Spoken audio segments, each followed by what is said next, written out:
Hello students, how are you? Healthy and fit? Enjoying your studies? Our today's topic of discussion is quadratic equations with imaginary roots. Imaginary roots means in your earlier classes you have done your quadratic equation solution with quadratic formula, but with imaginary roots, suppose this is your standard form of quadratic equation, ax square plus bx plus c equals to 0, and if you are getting b square minus 4ac less than 0, then roots are complex conjugate of each other. Okay, complex means not real roots, and conjugate means if one root is suppose one root is alpha and its value is coming out to be 2, then 2i, then next will be minus 2i. So these things will be clear when we will do the solution. I have taken one question. Solve 4x square plus 9 equals to 0 by factorization method.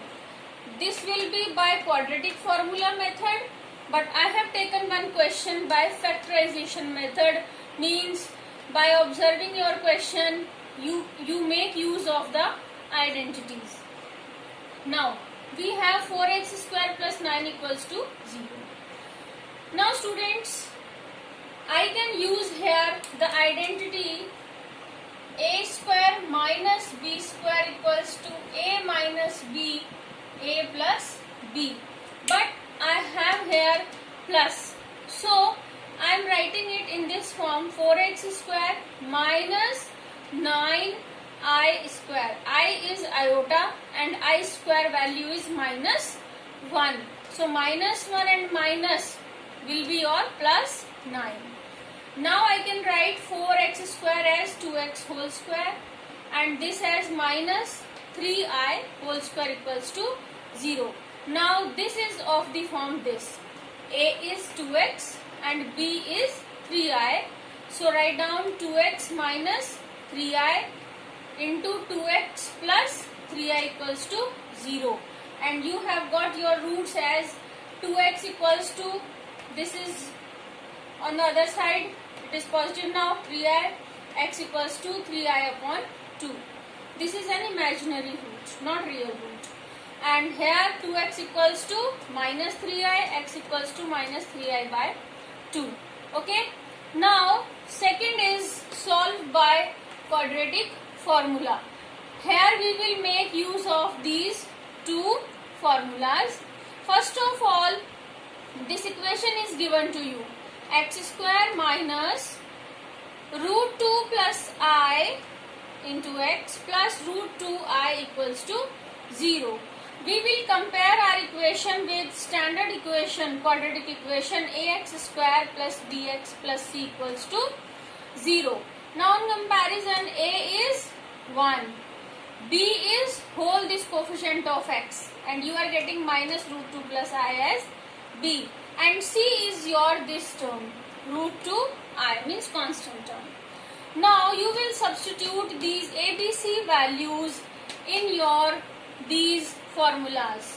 Now you have got alpha equals to minus and minus is plus root 2 plus I plus, okay, plus root 2 plus I square, means I have taken this b square minus 4ac form root 2 plus I whole square b square minus 4 into root 2 I is your c and a is your 1 upon 2a.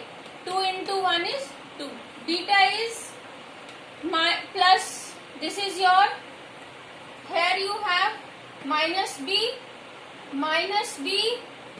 and minus here becomes plus root 2 plus I, here it is plus, it is minus under root 2 plus I whole square minus 4 root 2i upon 2, means only the difference is of plus and minus here, rest is same. Now open this bracket, put the identity a plus b whole square, this is as it is, this becomes root 2 square iota square plus 2ab means 2 into root 2 into I. This is as it is upon 2. Here is also, this is opened up. This is same.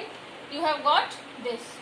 This and this, these are same terms. You can subtract. So you have got minus 2 root 2I. Rest is same. Here, this is same and come here. First of all, solve your this value, then we will come to the beta. From here, this is subtracted. You have got minus 2 root 2I.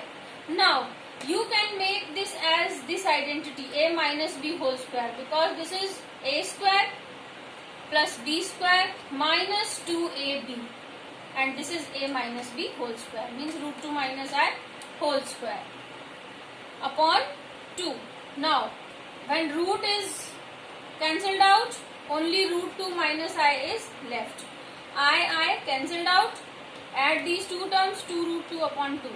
2 cancelled out, only root 2 is left. So alpha value you are getting as root 2.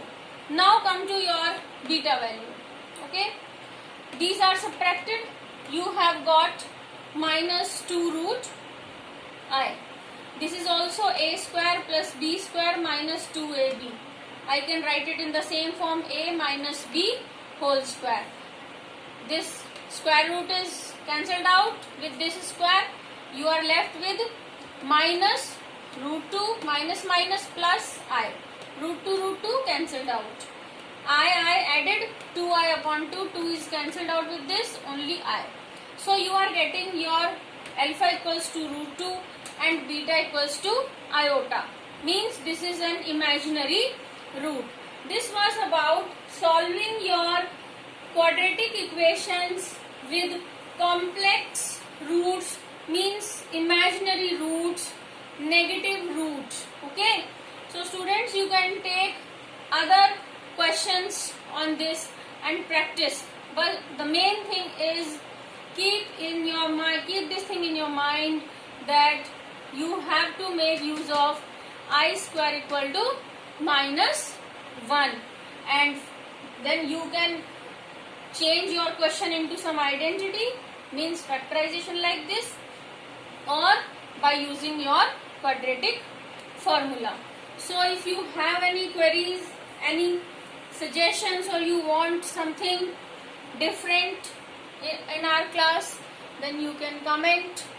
And if you like our video, thumbs up, subscribe to our YouTube channel and share our video as much as you can, and achieve the best. These are my wishes to you. Thank you.